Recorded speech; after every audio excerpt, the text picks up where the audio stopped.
Bismillah, salatu salam ala rasulillah, sallallahu alayhi wa sallam.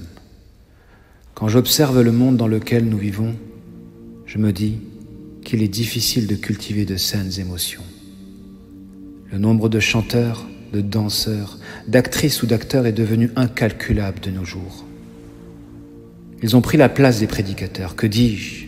Ils sont presque devenus des prophètes. Depuis notre tendre enfance, on a baigné certes dans cette culture occidentale qui nous offre des émotions, parfois intenses il est vrai, moyennant ses films et ses chansons d'amour. Je parle au passé, mais combien sont encore accrochés à cette culture de l'illusion? Ressentir est une disposition de l'âme. On a besoin de ressentir, c'est sûr. Tout comme comprendre et réfléchir est un acte du cœur. Aussi, il est fondamental de saisir que plus l'on ressent de fausses émotions, moins l'on pourra ressentir celles qui sont vraies et pures. S'explique pourquoi.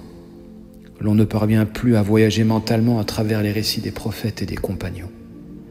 Quand beaucoup parviennent aujourd'hui, allongés sur un son, à se transporter à travers l'espace et le temps.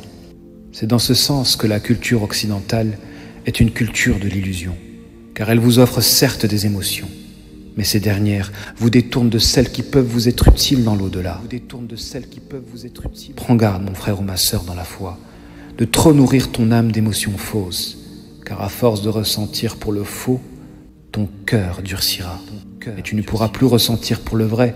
Et je te plains, wallahi, je te plains, si tes joues ne connaissent pas le bonheur d'être traversées par des larmes, de crainte, d'espoir, d'amour ou de tristesse qui te rapproche d'Allah.